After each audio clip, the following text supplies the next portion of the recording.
Catus Maximus here, this time another Vevor product.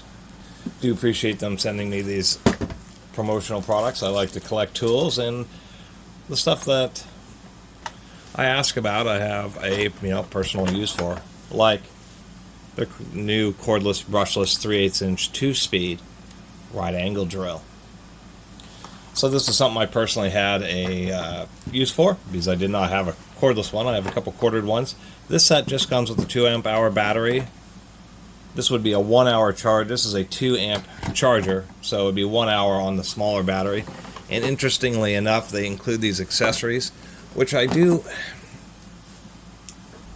There's a lot of regions where these are sold where people really like getting little accessories with their tools. I've now done a little homework and research and started to understand why they come with these. It just seems to be some type of tradition in many markets. And a set like this is just going to be sold worldwide. This is a universal voltage charger, 100 to 240 volts. So there'll just be different cords on the charger. This is as I've mentioned, a different vendor. Vevor essentially treats their cordless tools kind of like one-off. Or I didn't mean one-off, but more like standalone products rather than them, since they are a marketplace, but they just do bulk buys for custom labeling. It all just depends on the batch. So there is some differences in batteries. They have a big 5-tool combo set, which uses pseudo DeWalt batteries. They have just a little bit of issues, but most of their tools use what is universal Makita compatible batteries. There are pseudo Makita compatible, but these are, I believe you can use any Makita battery in these. It's the same battery that's shared with like their brushless band saws and their new brushless impact wrenches. This is actually a battery from one of the impact wrenches that I reviewed, and works just fine. We do have a little LED light. In all these products, I'm surprised where a lot of times the build quality is just fine, especially once again for like the $64 that this set is. I really wish they'd include brighter lights, although at least it has one. One thing that kind of took me back is it actually has an all-metal ratcheting chuck, which is a nice little addition here. It is a nice feeling chuck. 2 speeds, so 1900 RPM and 500 RPM, and I appreciate that as well. That's actually some smart engineering. What it is if you're using small twist drills, then you actually can go a high enough speed to be effective with it and not have to sit there forever. And then if you don't have enough power, a lot of times either these more budget right angle drills will be single speed, or the low speed will be too high, where the low speed here is 500 RPM, so it's essentially 3.5 times the torque when you go in the low gear for driving screws, larger, spade bits, that type of stuff, which is wise. It increases its versatility. Anyway, the cases are a little bit more dense, although there's still growing pains.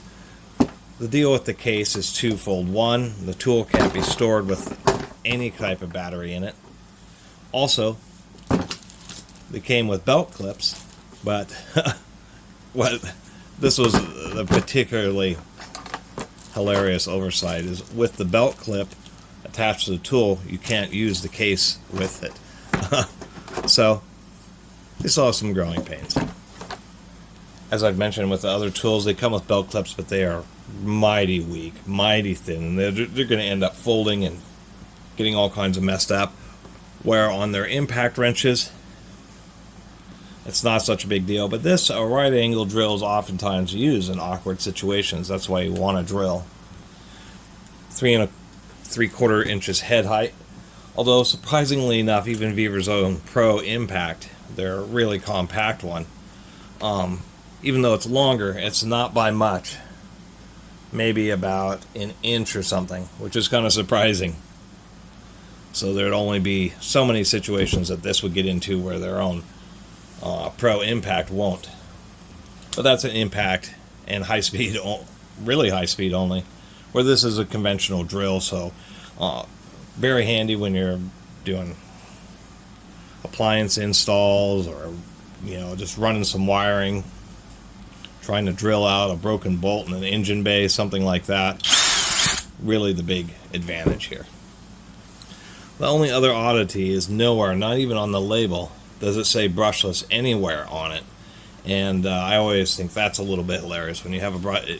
It's either that this tool has brushed version, but the length of the gearbox, the ventilation here, when you build a tool as a brushless motor, they're so much more compact that it is almost unheard of that you'd ever have like a one tool body which would have options of both a brush and brushless motor.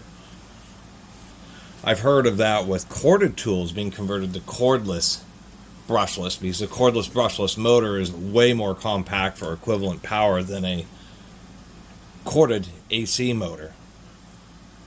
Vevor's own large bandsaw is like that. So I just think it's kind of funny that they just nowhere on it. Nowhere does it say BL or anything. This is so besides the belt clip being pretty weak, it's the kind of tool that really, of all the things, really does need the belt clip. So I'll just take two of them, one from, and put them on each side. And there it is. But it's just so, I mean, it is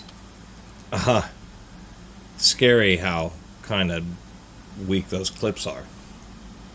I will also say that they must have some kind of like safety consideration here. Let me pull the battery out. But it has a really pretty stiff spring in this trigger. So stiff that if you're in a situation where you're trying to hold it up high because it has a wide trigger, it's pretty darn hard to press. And what I realize is they put in a spring strong enough to where if the tool ends up resting right on the trigger, that it won't activate. Unfortunately, it just makes it just too stiff. It's really kind of uncomfortable to use, and so I'm going to adjust that. We'll take a look inside this. But first, let's just do a couple things. We'll drive a 3-inch deck screw and see how it does with a 1-inch spade bit. Try that in high gear, and we'll take a look inside. Alright, we're just going to do a couple little tests here. 1-inch spade bit. We'll see if it can do this on high gear. This will be kind of a nice test. I'm just going to go through some of these thinner sections. Not going to try to drill all the way through this unit here. Nice thing about angle drills is you get a lot more control because it's already like having a auxiliary handle built in.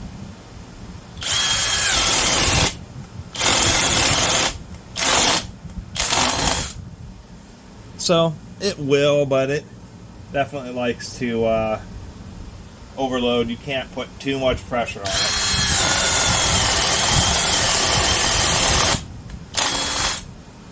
So, I mean, it's a 3/8 angle, right angle drill from Vevor. I'm actually kind of surprised. It will do 1-inch spade bit. You probably get away with even larger ones, but you just gotta go kind of easy and make sure that it's nice and sharp. Or deal with first gear. That was in second gear, so, and it's geared pretty high. 1900 RPM is pretty fast for, I mean, it does not have a very big motor in there.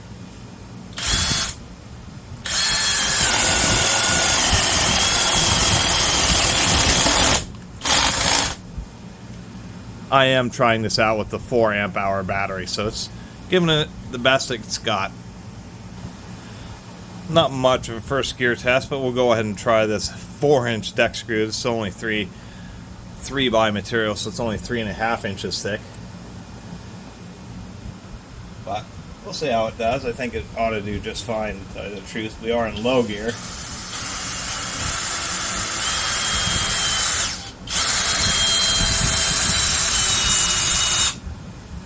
Yeah, it's not going to have a problem. I mean, and at least that's the wisdom of having such a disparate gear ratio. Once again, having a good and low, a good and low first gear that's many orders of magnitude more torque is what you want. You want something that's going to be, if it doesn't quite cut it in second gear, you know it will in first.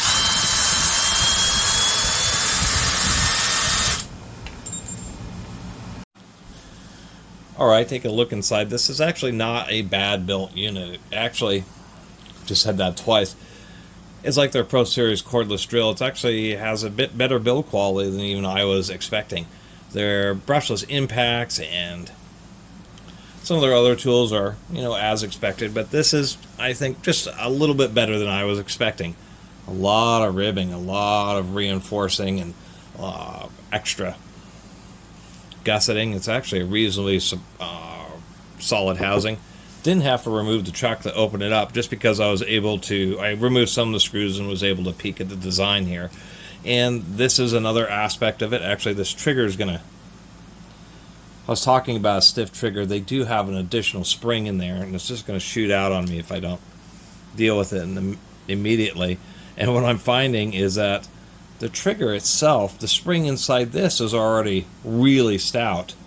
And then they added another spring. It was just overkill. So I'm just eliminating that spring. Anyway, we can see our brushless motor. To make it more compact, and it is a budget unit being only $64, it is not a sensored brushless motor, which kind of explains why it has kind of the slowest speed. It's slow, but it isn't dead slow.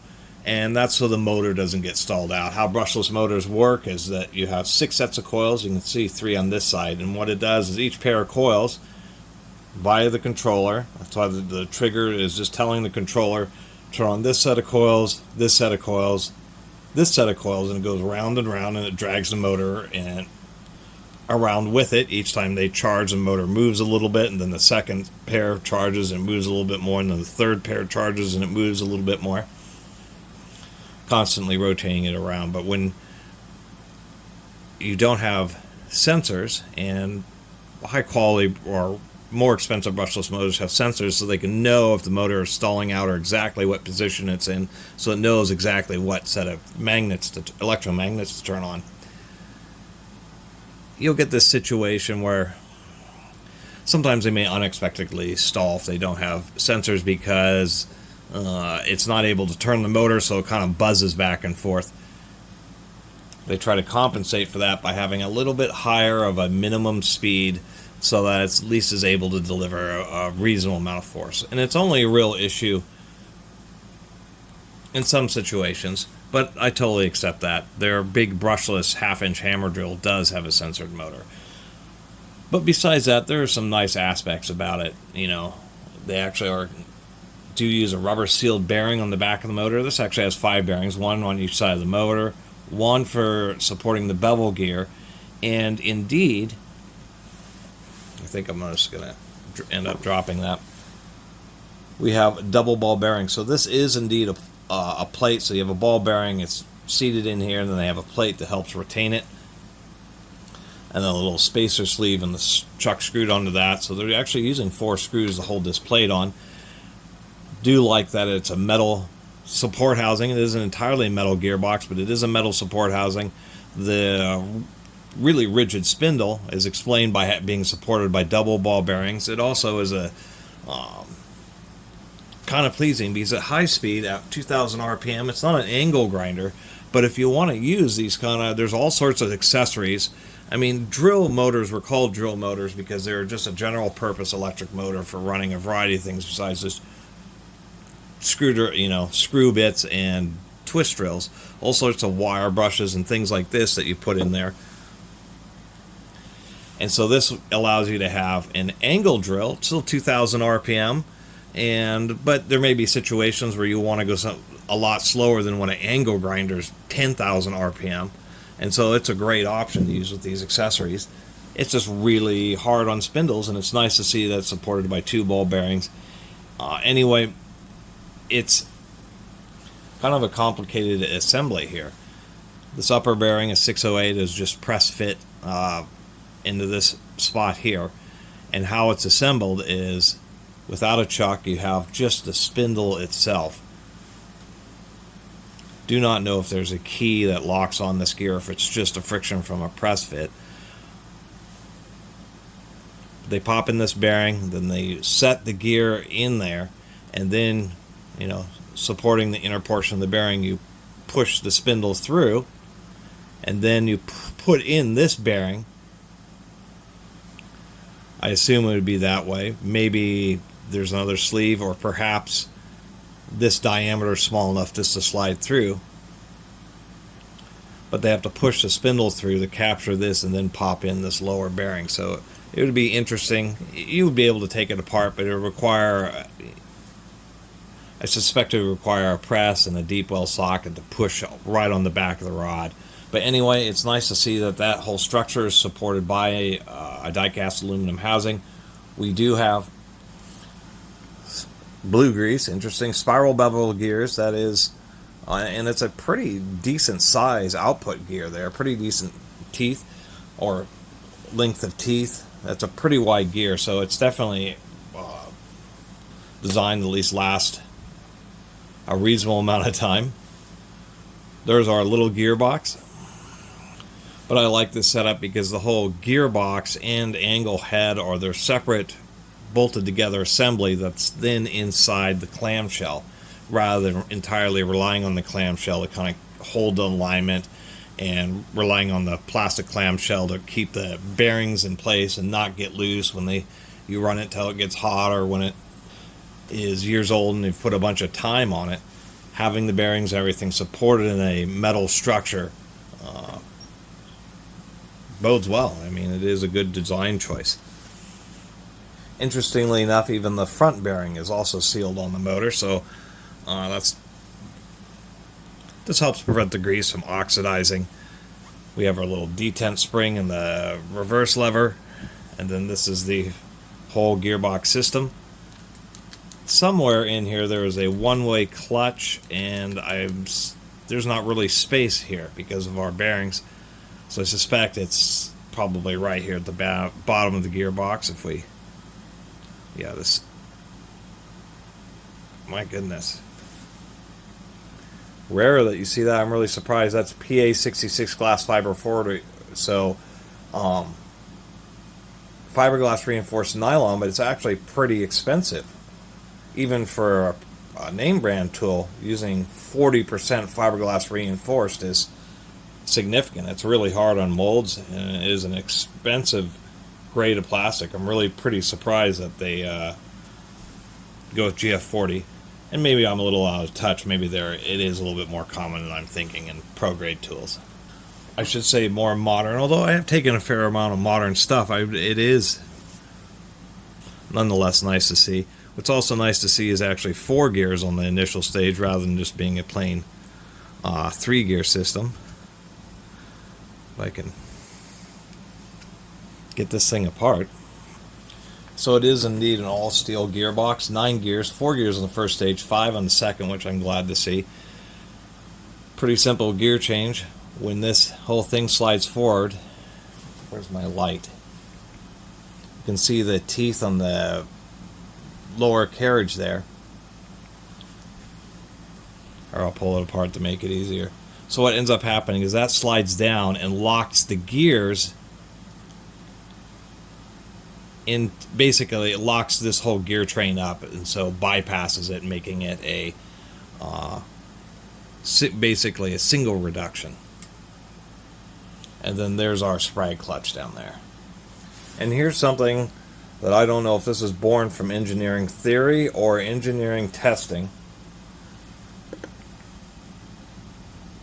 But you can actually see the ridges. Maybe if I backlight it. Yeah, you can see it almost looks like it's 5-sided.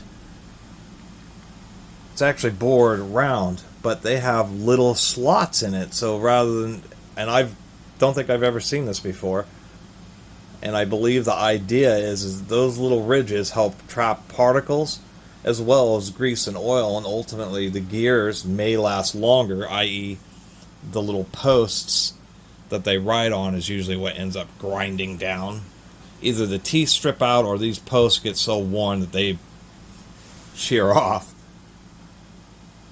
That may prove that rather than just having it be an entirely smooth surface, having some little grooves,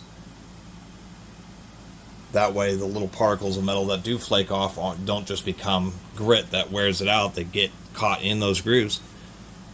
And a little bit of extra lubrication may prove that the gears ultimately will last longer, even though there's a touch less surface area. The reality is that it may ultimately just be better for longevity in this situation. But that's an interesting engineering aspect. I've taken apart a lot of these little drill planetary gearboxes from all the manufacturers. A whole bunch of them on this channel, and I don't think I've seen any gears that are set up quite like that. Anyway, I'm going to get just a touch of extra, fresh grease. It's a brand new tool. The grease is already pretty fresh. But just a touch, a little bit more grease. Get this assembled. Do my finishing thoughts. Figured that we'd make this a little bit more abbreviated in the teardown portion. So this is a charger. It's just a basic switching power supply based charger, and there's our main switching transistor. At least they have it on a pretty decent heatsink. Those tend to be what fail. And people kind of wonder, doesn't this, it kind of looks really simple for a lithium ion charger. And so I lifted the board so you can see all these components and other circuits. This is where all the rest of the stuff is that allows it to safely charge lithium ion. I always find these chargers are hilarious because they have 3 terminals, like it's sensing the temperature of the battery when charging, but it's entirely relying on the battery's internal controller. We can see that the solder, the positive, just goes to the charge terminal, not to the actual normal positive, and there actually isn't a temperature terminal there. Anyway, at least it's, you know, an okay charger. At least the control board's actually screwed to the bottom plate rather than just kind of being sandwiched between the 2 halves of the case.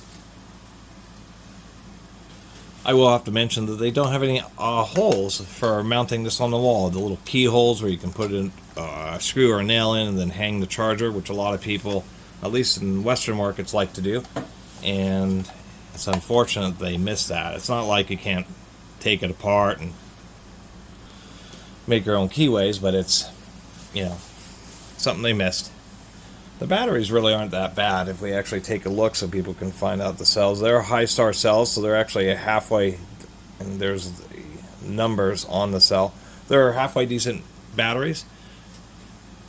It's a little bit more modern of a battery gauge because now you don't have to hold on to it. It actually has a little bit of a delay, so that's decent. Batteries are in their own little plastic carrier. Battery case actually says PA6 GF30, so they're saying that's fiberglass reinforced nylon. The control board actually has 4 screws, keeping it pretty secure. Decent soldering. That's a main fusible link, so if there's a short circuit in the battery, that's what ends up popping. And we can see quite a bit of electronics. This must be the controller that they put elastic around, and then we have some control transistors. And the impact wrenches, I open up their 4 amp hour, exact same cells, exact same controller, except for it has an extra transistor on it. So I thought that was interesting.